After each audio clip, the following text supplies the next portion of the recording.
When I first dove into Crimson Desert, Pywel was a place that had a lot to do and discover within its boundaries.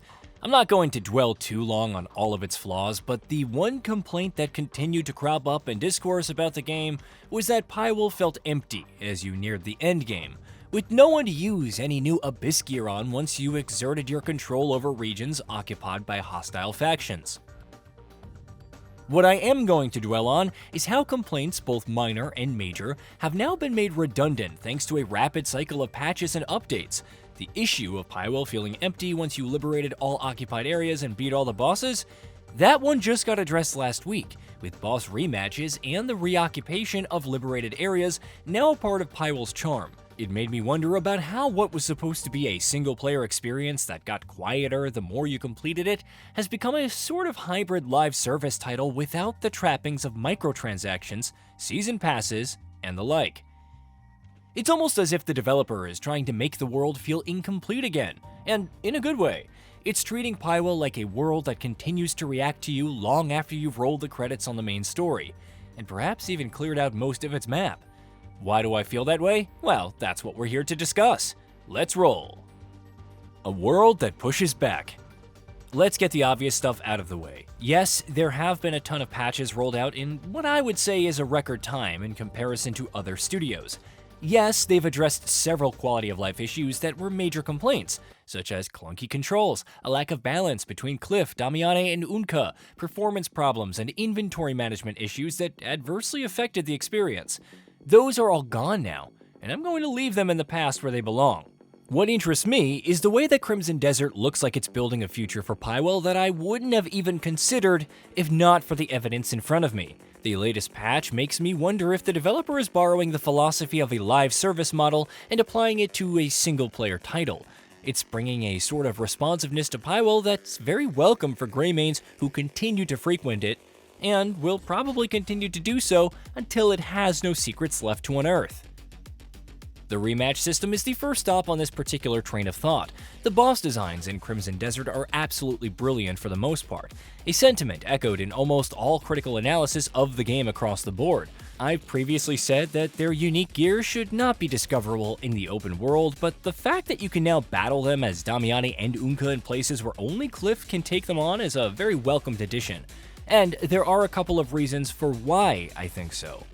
For starters, it encourages you to keep switching between the three playable characters, making them viable options when you want to take on an enemy that might have previously deterred you from doing so because your take on Damiane or Unka wasn't powerful enough to do so at the time.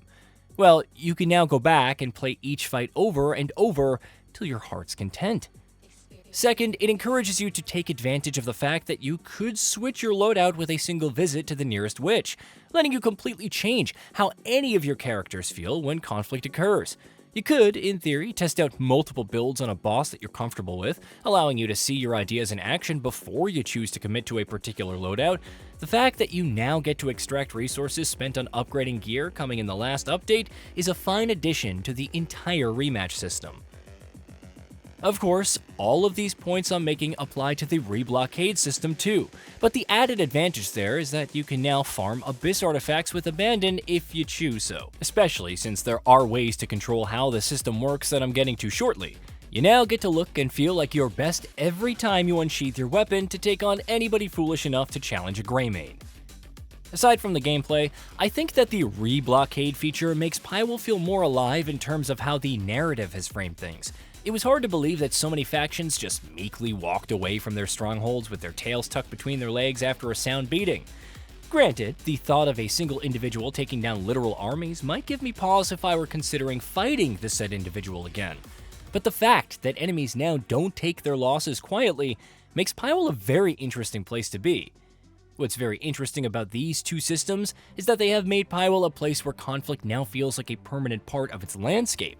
That, in turn, makes your duty as a Greymane all the more relevant from both narrative and gameplay standpoints.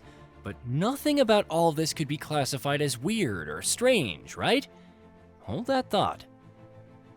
Player-controlled chaos.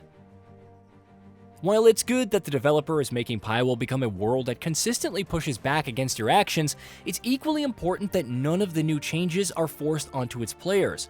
Bosses don't spawn back in places where you fought them unless you actually trigger the fight, and some helpful settings allow you to control the frequency with which enemy factions try to regain the ground they lost to you.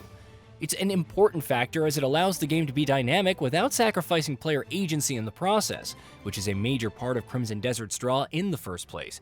It's a clever way of avoiding forcing players into an endless grind while giving them full control over how alive they would like Pywel to feel as they make their way across it. At this point, it's a good idea to bring in a recent interview that the studio's head of marketing, Will Powers, had with the Washington Post. He asserted that the studio is foregoing a roadmap in order to retain the agility it needs to respond to player complaints with both speed and efficiency, with the team's experience enabling it to churn out patches without requiring crunch hours. The developer is no longer treating it as a one-and-done release, but as a long-term platform it wants to keep expanding. After a strong commercial start, including major revenue and over 5 million copies sold, the developer is now looking beyond regular patches towards bigger growth opportunities, with DLC specifically mentioned as one possible route. The interesting part is that nothing is confirmed yet, but the wording suggests that the developer sees room to build on Pywel through new content, platform expansion, continued updates, and maybe even story material that addresses the base game's weaker narrative side. Anyway, Crimson Desert's post-launch support is sufficient evidence of the sentiment in my book. It isn't just about new stuff being added to the game, but in how that stuff directly addressed structural issues that directly affected the gameplay. The patch notes state that the Rematch and reblockade features were added to let Pywel keep the sense of challenge it offers to its players alive long after they beat the game and track down all of the mighty foes that the protagonist must bring down. It's a great way of solving a late-game design problem, to be sure, and it sets Crimson Desert apart from a lot of great titles out there. Why do I think so?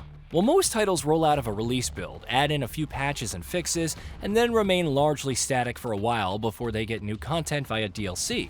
But in Pywel's case, the base game is being actively reworked on to make it continue to be appealing even before players have had a chance to experience it in its entirety. Crimson Desert isn't just expanding outward, but it's also growing through introspective change that's fueled by a community that's as passionate about it as its developers seem to be. But the truth does come with risks. There's always the chance that the studio could make the game feel unfocused or bloated if it adds too much into the new content haphazardly. As a former people-pleaser myself, I can tell you that trying to make everybody happy is a surefire way to make yourself miserable. A player-first approach is definitely welcome, but it needs to be tempered with common sense and the guts to take stands whenever they're necessary. But looking at how things have progressed in the last few weeks since the game's release, I'm pretty sure that those risks have already been given due consideration. It isn't looking like chaos being piled onto an already chaotic world that's got so much going on, it's honestly hard to keep track of it all. But Crimson Desert's story post-launch is a fascinating one where it has not begun to behave like a live service title. The developer isn't just fixing the game. Instead, it's making it more reactive and quite harder to put down, thanks to insightful responses to the game's flaws. Crimson Desert's Pywel feels more alive than ever, and the future is looking quite bright indeed. Hey, did you know that we at GamingBolt upload new videos every day? Stick around, drop a like, subscribe, and hit that bell. And let us know what kind of content you'd like to see in the future with a comment below.